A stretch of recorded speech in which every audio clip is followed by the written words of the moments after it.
Felicitations! It is me, Felicia Day, and this is my podcast. That wasn't annoying, was it? Yes, it was. Greetings, guys. I hope you all had a wonderful Thanksgiving if you are in the United States and you celebrate that beautiful holiday. Beautiful in that it's just a day to get together and eat. Lots and lots of stuff.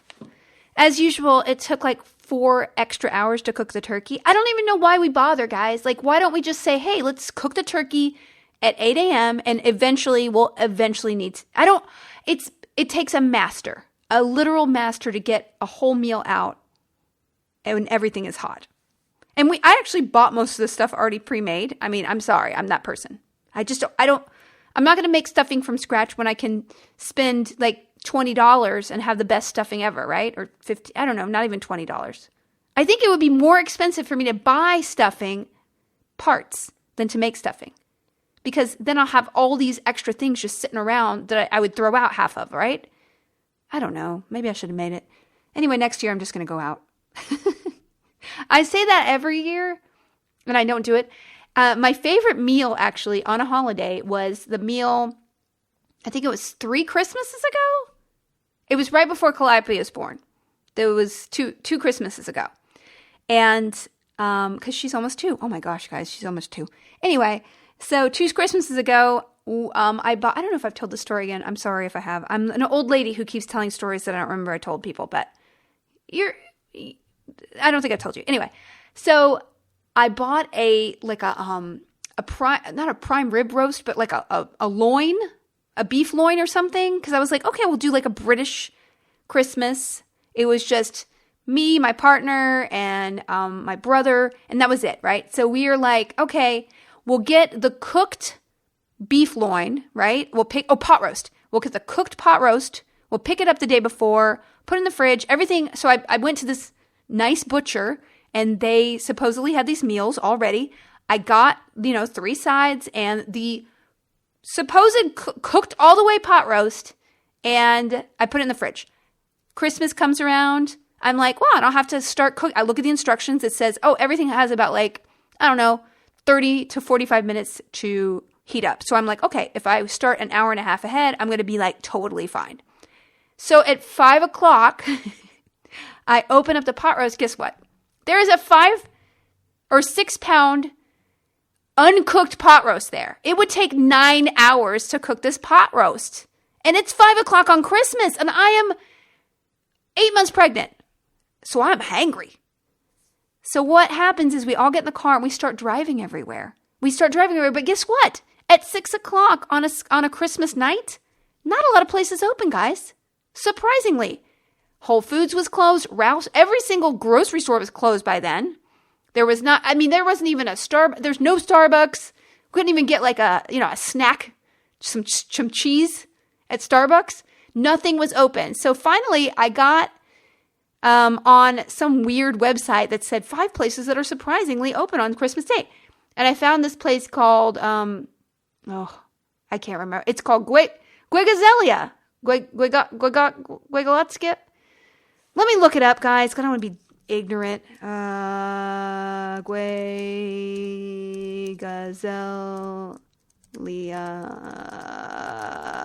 It's not. This doesn't... Guys, I got to pause here because it's so badly misspelled that I can't even recognize it. You mean Iggy Azalea? Just a second. Guelaguetza. It's a Oaxacan Mexican restaurant. And if you are familiar with Oaxacan Mexican food, it's delicious. It's the best. And they specialize in mole, which is a really... if you do not know about mole, you guys, there is an episode of Chef's Table about a chef in Mexico City that specialized in mole. And the work that goes into making mole, it's like 30 different spices and elements. There's chocolate in a lot of, and it cooks for 2 to 3 days. It's incredibly complicated and delicious. And Guelaguetza at ilovemole.com. No affiliate link. Guelaguetza. It's just so good. And they have 4 different kinds of mole. So there's a dark mole. There's black mole and yellow mole and red mole and green mole, I think. Anyway, All of it is delicious. So we go there at like 6:30. It's packed. And it's a huge restaurant. And guess what? The minute we get seated, there's a band. And there's like kids there. People's kids are on stage like playing. It was so cool, you guys. So it actually is my favorite holiday meal that I've ever had. My least favorite holiday meal that I've ever had was the one time that I went to Rome many, many years ago, like 10 years ago. I think it was my first trip out of the U.S. And my boyfriend at the time and I went to a restaurant. We got reservations through the hotel, which is always a mistake because I guess there's kickbacks. So if the concierge or whatever throws, a person over at a hotel, then they get a kick. Anyway, so we go and it's Christmas, which already in Italy is probably not a good idea because everything was always closed. Everyone was on vacation, blah, blah, blah. But we went there and we got seated in, I'm not kidding, a closet. A closet that was filled with boxes with water. And this, by the way, it wasn't a famous restaurant at all. It was a rando restaurant. It was not. And so basically we went in the back door. There was a door and there was a tiny little room with like wine casks and stuff. And we're like, oh, this is so cozy. It's so picturesque, right? We leave. It was terrible food. We leave. We noticed that there's a door going into another area. We thought it was like a party room because we heard some noise coming through it. It turns out that we were in the literal back of the restaurant. There was a whole other restaurant in the front that was beautiful and it had all Italian people. So basically they had a tourist closet that they stuck us in and gave us really terrible food. And we, at the time, thought naively, oh, we're sitting on a barrel. It's so rustic. Anywho, highly recommend Guelaguetza. Now that I actually say it correctly. It's so good. And mole, if you have not had mole sauce, I don't know if every city has someone who specializes in Oaxacan regional Mexican cuisine, but 100% track it down because it's just really good. It's, it's less Tex-Mexy. It's less sort of heavy. It's just an elegant, lovely, delicious kind of food. All right. That was way too long about that. Anyway, that was my Turkey Day, and I hope some of you at least watched or listened and watched the new Mystery Science Theater. Guys, if you like my work and want me to continue to be employed and support my baby, please watch The Gauntlet. Just turn it on Netflix. Watch it all the way through because I didn't know this, but somebody told me through from somebody else that Netflix kind of measures completion as a huge metric for picking up a show. So and also completion within a certain time frame. I don't know. That could be a rumor because I heard it from three people. It was like somebody else talking about their show. And then, I don't know, just watch it all the way through.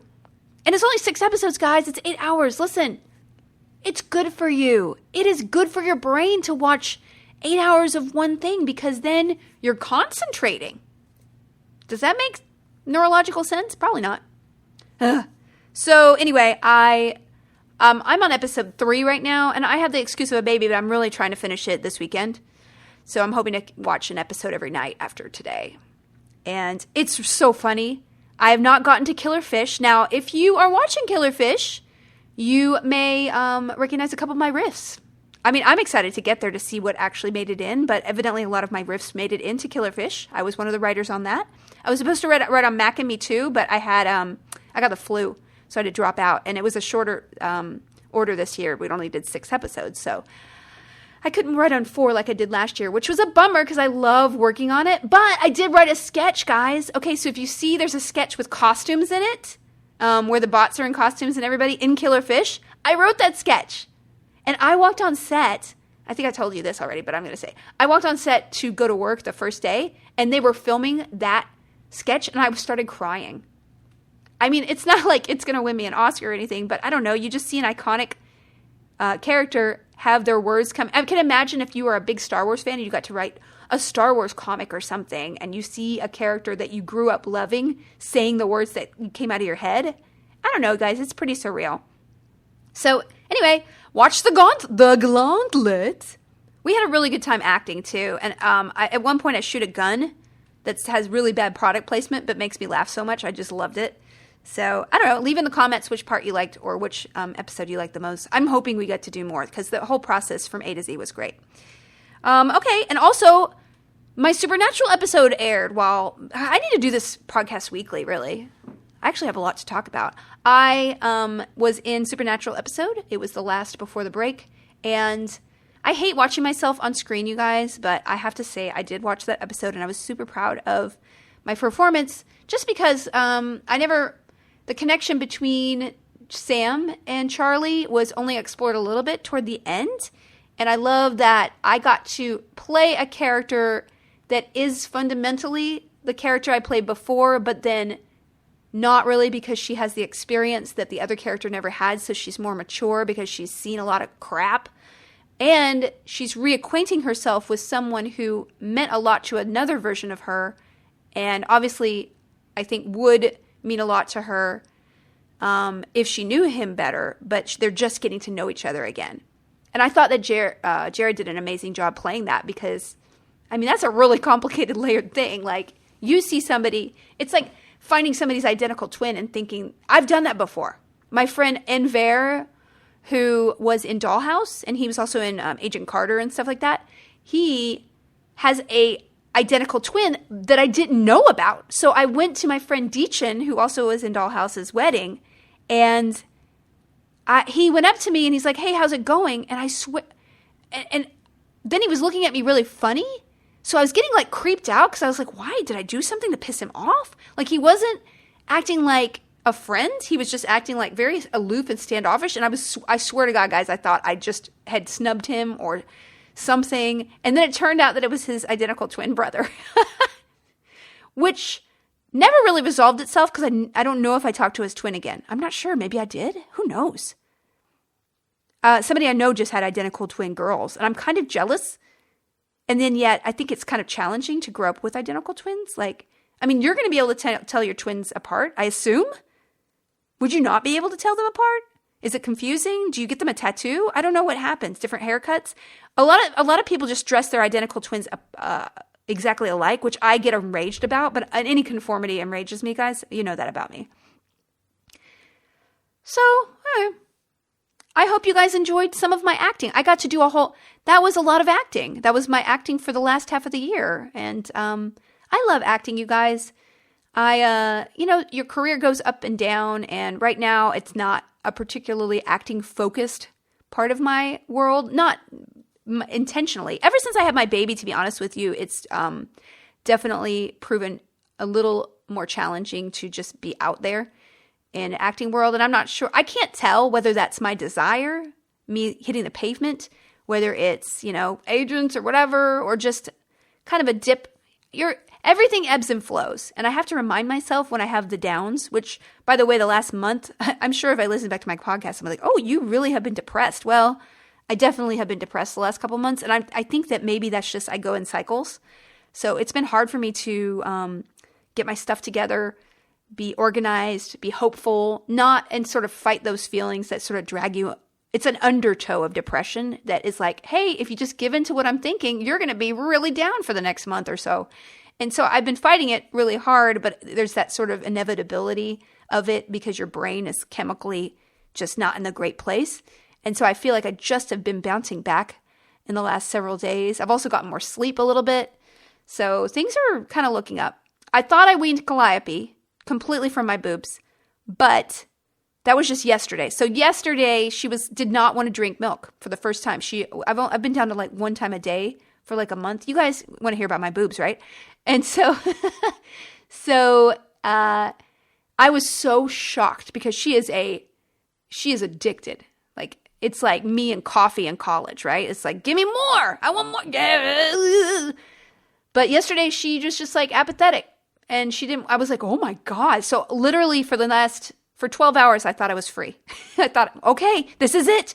You can get them back. They're yours now. Oh my, my precious. And then this morning she was like, and I was like, I don't think there's any milk in there, baby. And she's like, try. And of course, a baby who, I didn't know this, but when a baby gets a little bit of vocabulary and the ability to communicate a little bit more, it's much harder to tell them no. And I understand that that's the opposite. I should be giving more structure the more that she knows and is aware and can do things. I shouldn't just let her run rough shot over everything and get everything she wants. I'm working on it, guys. But when she's like crying for mama, please, she's literally saying that. I don't know, guys. If you don't have a baby, nobody prepared me for this. I probably should have read a book or two before I popped her out. All right. Well, that's all. Okay, so as far as consuming things, I actually did a little bit of consuming the last couple weeks, guys. And somebody also mentioned that I use guys a lot on this podcast. It's just the way I talk, but I'm going to try to ratchet it down, but it's probably not going to happen. Also, if somebody edited the podcast, which someone did actually offer to do, and I really appreciate that offer, but I'm hoping to get signed to a network so that somebody within the network would do it. Also, I don't plan ahead enough to be able to actually do, I mean, this is unstructured. This is a last minute kind of thing, guys. I just said it again. See? It's not going to work. Anyway, I did do a lot of consumption. Not a lot, but I did finish the latest season of British Baking Show. Can I just tell you that I love it? And you know what I'm going to do? I'm going to say something controversial. I'm going to take a stand, guys. Take a stand. I'm going to take a stand. By the way, I think the new hosts I prefer. I mean, I like Sue and Mary. No, Sue and the other one. They were fine. I like Sue Perkins a lot. I really do. I saw a couple other shows she's in. She's very funny. But I love Noel, and I actually like Sandy. I like the way they go together. They're more polished. I just like their rapport. They both have this very specific worldview, and I laugh at both of them, whereas I was like cringing with Sue and the other one. And also, it maybe wasn't their fault. I think the writing is funnier. Even though it's campy, Noel is, if you've ever watched Mighty Boosh or anything he's done, he is just campy, but he does it in a way that you think is cool. He makes campy cool. He's my favorite. I would, of all the actors I could ever run into, I think he would be the one that I would fan out for most. I think I would really fan out. And then if I had the chance to know like Awkwafina or Mindy Kaling, those two, I probably would freak out too. I mean, Mindy, I've already told you the story of how I tried to get her attention on Twitter. It didn't work. But it's cool. I don't know. Awkwafina's amazing too. Whatever. We'll never be friends. They're both too cool for me. Although Mindy and I have babies in common. So I got that in. Don't use your baby to friend celebrities. I wouldn't, guys. I can't do it. I can't even exploit her enough to get enough free stuff. If I just posted her on Instagram. Oh my God. Did you see that thing? My brother linked it to me. There was an Instagram mommy who had 3 kids. And she posted, literally, this really happened. I can't remember the name of her. But she posted a picture of this adorable kid who was probably like 4 or 5. And it was his birthday. And she posted this long essay about how, because of all her 3 kids, he gets less likes and retweets and engagement, quote unquote. And how she was worried in the future that he would have low self-esteem because his engagement is lower than his other siblings. Are you insane? He shouldn't even know. You should not be, I don't know. I don't want to judge other people for putting their kids in the show business or putting a spotlight. In my estimation, I think I already feel guilty about taking pictures of her, and I try not to let her see pictures of herself or videos of herself, because I think that self-awareness inhibits you from being yourself. And I have to say, I mean, I'm not winning at that. Of course, she sees me take pictures of her and things like that because I want to share it with the family and the friends and all that stuff. But there is a kind of awareness outside of yourself that you develop seeing yourself from the outside versus being wholly on the inside. And we are already going to be on the outside of ourselves so quickly in life. I'm like, if I can retain her just growing, the plant growing without looking at how she's growing for as long as she can, that feels like my job. So even though I could get some free sneakers out of it and maybe some college tuition, which would be better, but I'm not going to do it. But hey, listen, as long as you are a healthy person about it and protect them from other things, hey, if you want to do that with your kid, it's fine. But this particular woman made me so enraged, this poor kid. Like, why would he even know about it unless you posted about it? Ugh. She probably has so much free stuff. Okay. So I did finish British Baking Show. I have started Small Gardens, Wide Hearts. What is it? Small Garden. It's British TV show. I'm having to Google during podcasting a lot today. Big Dreams, Small Spaces. That's it. Big Dreams, Small Spaces. Monty Don. He's such a smooth talker, this guy, Monty. He's so smooth. And he just sits down in his mock turtle, and you feel like you got a theater person in your garden. And I really love it. I've watched 3 or 4 of them. Big Dreams, Small Spaces. It's just, everybody's just nice. There's not a lot of drama. That's why I don't like reality shows in America. I just want something cozy. I want to see people who are nice people doing something for themselves and it's a little artistic and doing something fun. When I think about British Baking Show, I think that these are people who have a passion and they probably have a 9-to-5 job or even longer, and they come home and they have a creative outlet through baking that they never thought anybody else would see but their friends, right? They happen to get a platform to show how much of, I guess I'm envying hobbyists lately. I really, not envying them, but admiring them, because I think it's a super important part of your world to have something creative, an outlet, regardless of other people's approval of it. You're doing it for yourself and not for the end result of it, or maybe a career goal. Like, I pine for those times when I was just kind of drawing or writing literally only for myself. And I try to have that spirit in everything I do. And I guess I'm in a point now where I'm doing some writing for other people, which is fine. It's just, I used to do knitting. I used to do origami. I used to learn about how neon was made. I used to look at art books, and I feel like I had a lot more interest and curiosity. And another thing that is inspiring my rant right here is that I'm reading the biography of Leonardo da Vinci. I think it came out this year, and it was like a bestseller and everything.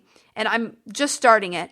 But over and over again, the author is hammering out that it's not about being a savant in one area. It's really having a breadth of knowledge from a lot of different disciplines and putting those together to be creative. Like, you have to know a lot of different things in order to be creative, because you're bringing a different viewpoint to an area that most people would only focus on that one area. Do you see what I'm saying? So if you're a mathematician, and you want to be innovative in math, it's probably better for you to know a lot about cooking and physics and astronomy and maybe poetry.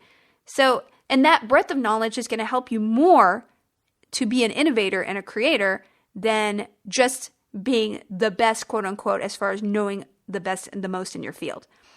And I think that I was raised doing that, being sort of a dilettante, a knowledge dilettante.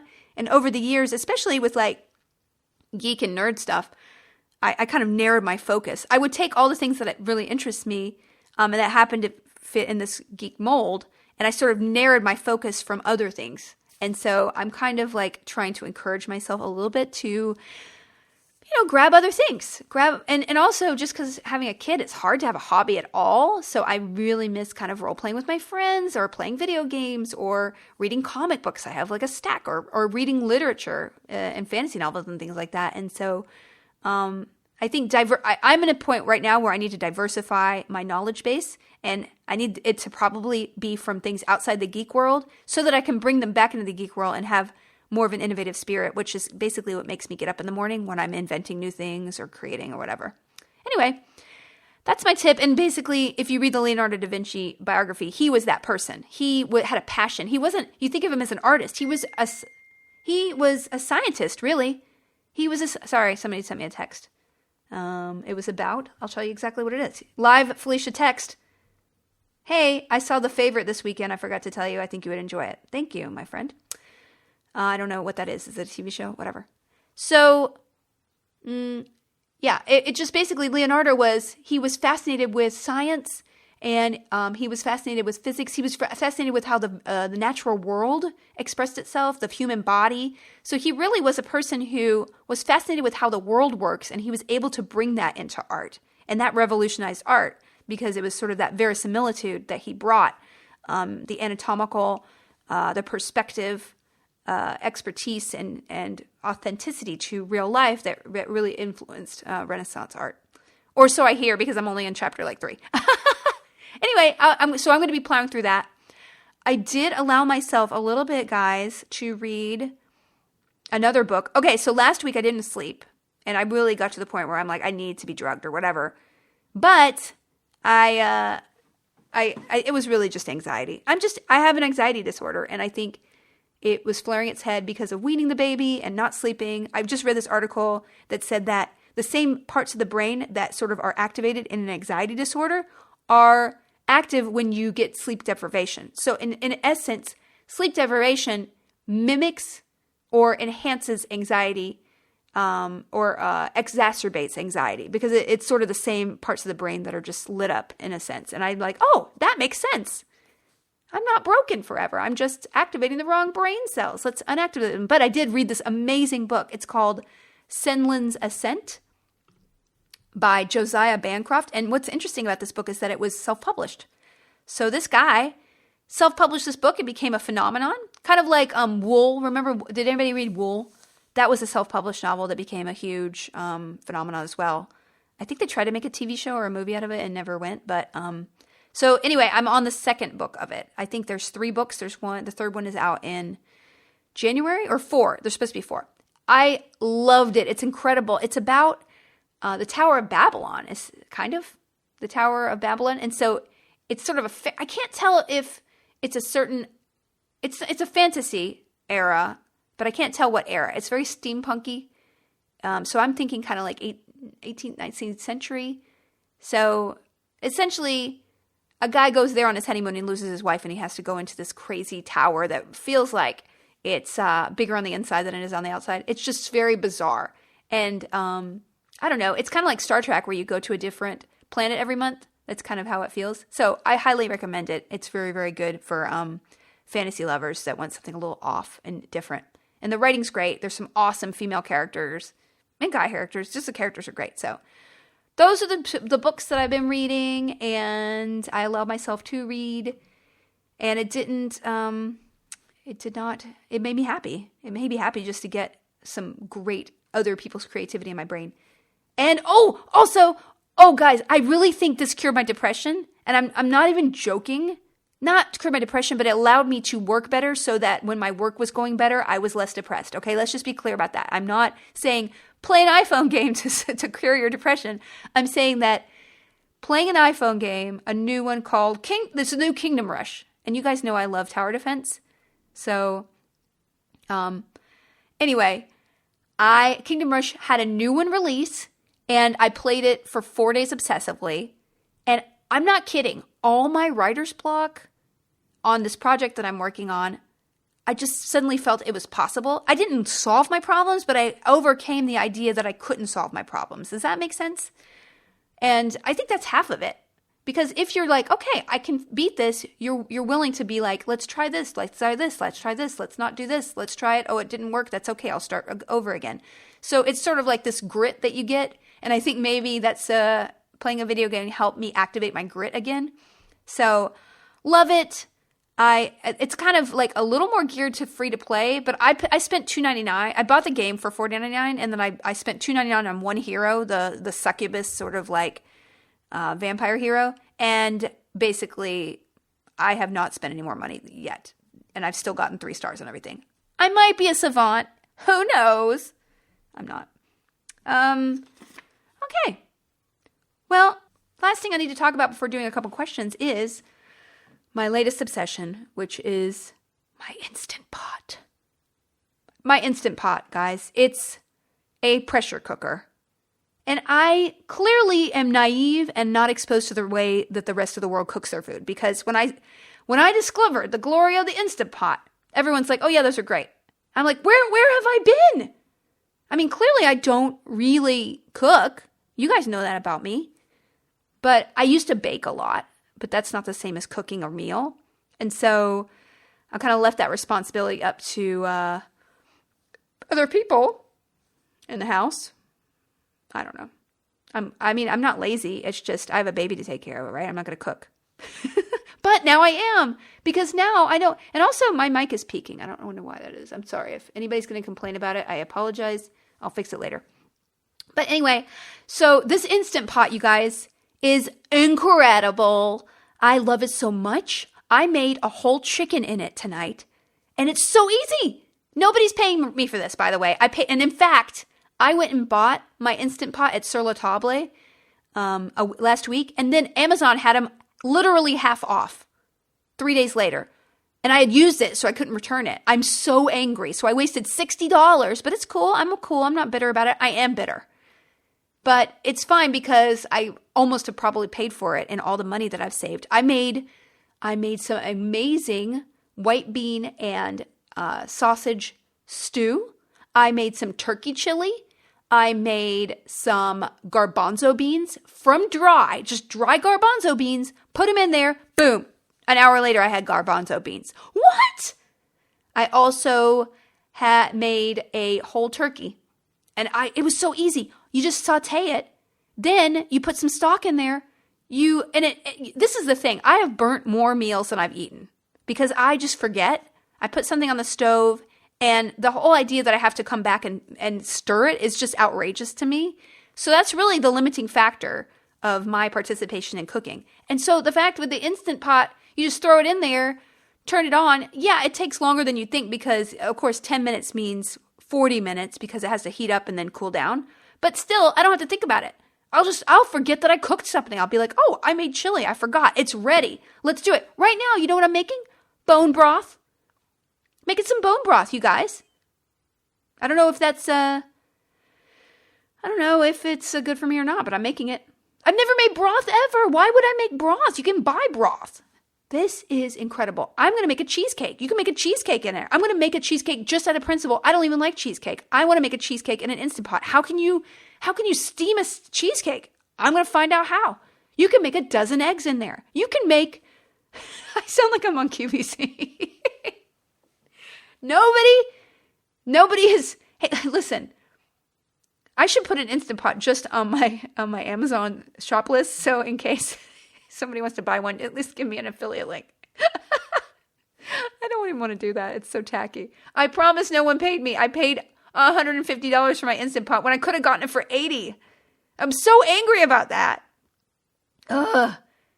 Anywho, I have cooked a lot and it is wonderful. So I don't know if it's a fad with me because I did get a deep fryer one time and I had fries for like 2 weeks. And then I just got rid of it because I was like, I got to get this deep fryer out of here. Although the new thing is air fryers. I will not buy one of those. Even if Calliope loves tater tots, I'm not doing it. Okay, that's all I really need to talk about right now is my week. That is it. So I'm gonna listen to. By the way, Sean Sandalooky is a wonderful moderator on the Discord. If you guys aren't on the Discord, please come over. It's discord.gg/Felicia Day. It is a chat program. You don't need to pay for it. It is free. It is open. It is monitored by lots of great mods. So it's a safe place to chat. And people of all ages are there. There's a parenting group that is awesome. I read a lot of. It's great. It's not like a forum, so it's not like you can go and like look things up or anything, but it's just instant fun. And I enjoy everybody who's there. So please come over.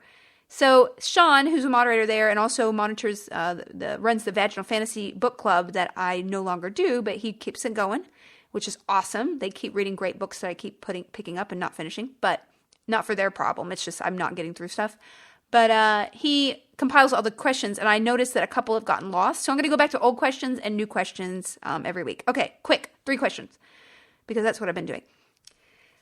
D asks, hey, Felicia, do you ever listen to music while you're writing? Or perhaps when you go out about your business during the day? Is there something you do that helps you be more productive? Well, D, to be honest with you, the best thing I do to be productive is to get out of my house and turn my internet off. And have a deadline that makes me sweat in the armpits and makes me really tense. So the best, and also I think subliminally, I understand when I need to do something. So I have no urgency to it until like something clicks in the back of my brain. Oh no, you better hurry and do this because you need to get it done in 3 days. Versus like, it'd be great to start it a week earlier. It's not happening. And I'm not a crammer, but I am a person who understands what I know more than I think I do. So that's the best thing the best thing that helps my production. Okay, 2 things. Okay, 2 quick things that helps my productivity. 1, staying off of social media. And 2, journaling in the morning. Even if you just take your computer and write stream of consciousness 1 page on Word every morning, like literally I like bugs. I am looking at the top of my computer. I am bored. I am tired. Look, it doesn't need to make any sense. You can just delete it after you write it. You can write horrible things about yourself hopefully not, but you can write terrible things. You can write dumb things, delete it. If you can dump your brain, it's like when you make beans and there's that scummy stuff on the top, the white stuff, that's where your farts are, by the way. The white scummy stuff, that's where you're farting. That's making you fart. You skim that off, you won't fart as much, but then it's like you get the farts out and then you can start working. That doesn't make any sense at all. Just dump the first layer of your brain in the morning and then you can get to the good stuff. That is literally what I haven't been doing, and I keep reminding myself because honestly, I got through my book. That's how I got through my book. I would sit down every morning at 9 o'clock with a cup of tea and I would spend 30 minutes just dumping what I was feeling out onto the page. And when I felt like, okay, I'm through the layer of mediocrity, let's go and work on the book. And I promise you, it kind of also gets you in a rhythm of just typing words.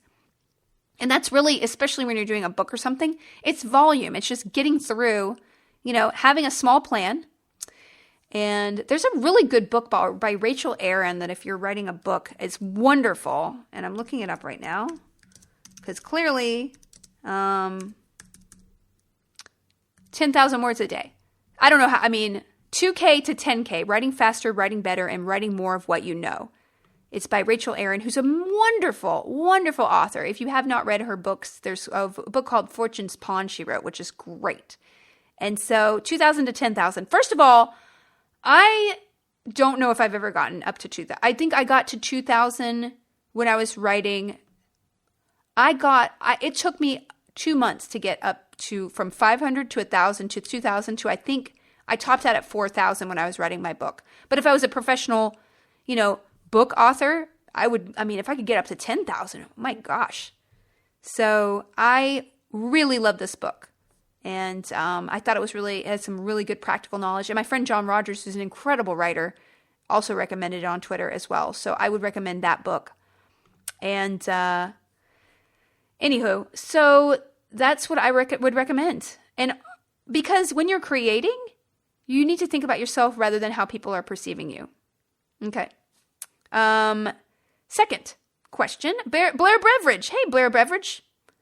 Hey, Felicia Day. When you think of the 80s, what one song reminds you the most of the decade? Wow. Two of Hearts. Okay, that's a great song.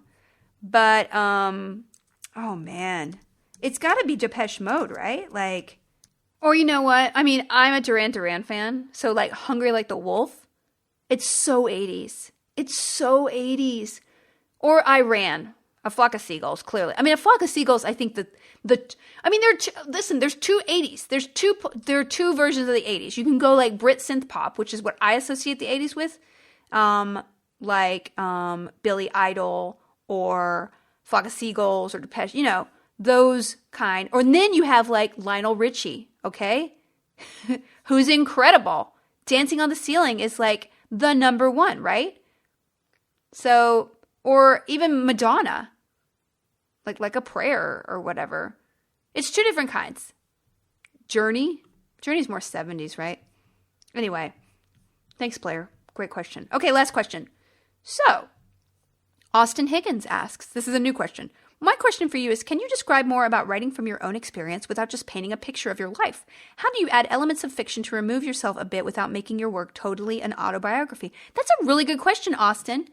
Ideally, there is that thing that, and I was given this advice to write what you know, right? And that's why I did the Guild, because I knew about video games, but I didn't see the way that I thought about video games portrayed in reality. So the stories in the Guild are not autobiographical at all, right?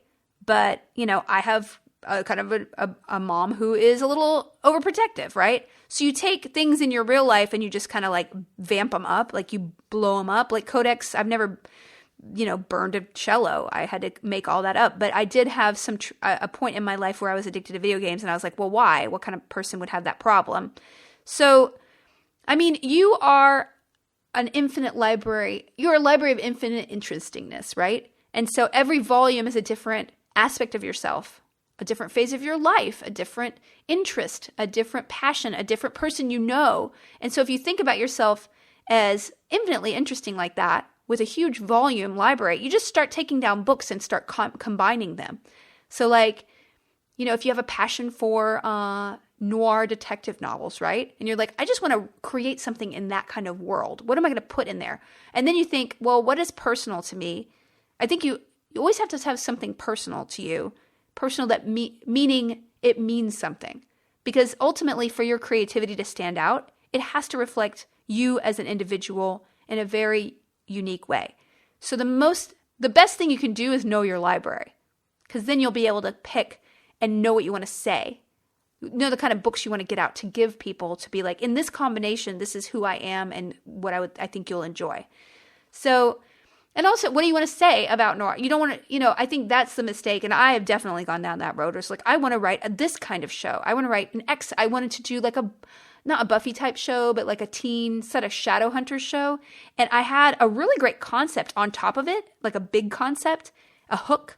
But then when I started writing it, I'm like, oh, these characters aren't personal to me. They don't have a problem that I associate with or empathize with or have experienced that I want to show the world. So I was starting from surface stuff, which is fine if you start there, but you have to dig deep and make your characters have something in their problem, what they need and what they want and what their problem is, that is personal, whether it's you having to experience it or somebody else you know. If you have a best friend who had a problem with their dad and that's, you can empathize with their motivation a little bit. And also, the great thing is, yes, something can be autobiographical, but if you put your autobiographical problem from college in a space opera, it's not going to be recognizable as your problem in college, right? So if let's say you had, real problems like adjusting to life at college and you understand that journey, like where can you take that version and put it in a different setting when it's not you? Is it a kid who's got sent to war in the Civil War or whatever? Or it's an elf, that got sent to magic school too early. Like you could take aspects of yourself and everything should be autobiographical underneath it all. But you have to put your spin on it. And that's where you're going to get the infinite number of stories that you can tell from your infinite bookshelf. If that wasn't clear, I can totally elucidate more on that. And I could use the word elucidate more because it's a great one. Okay, guys. Well, I've talked a lot and I'm going to sign off until 2 weeks. Oh my gosh, it'll be mid-December. Where is the world gone? 2018 can bite it, by the way. So, although I think we've done some really good things, or at least I have, with you guys this year. I mean, I started this podcast, so hey, 2018, woo! I am always taking suggestions about how to improve it, what you guys would like to see. Would you like to see guests? Would you like to hear guests? Would you like to hear more of a focus on certain subjects like parenting or gaming or board games or writing creativity? Just let me know. By using the hashtag Felicitations on Twitter or leaving a comment on SoundCloud. I think that Twitter would be the best because I will definitely see that or / Sean Sandalooky look. All right. Join the Discord. Check me out. I'll be streaming this weekend, either Friday or Saturday. And on Twitch, twitch.tv/FeliciaDay. And I will see you guys later. Oh, also, if you need Geek Baby items, check my Amazon list out at amazon.com/shop/FeliciaDay. There's books and toys on there. Yes, I have a tiny commission. It's like quarters, so don't worry about me paying for Clappy's college through that. But I do like the way that I can organize or just get ideas from it and go shop somewhere else. That's fine too. All right. See you later. Bye.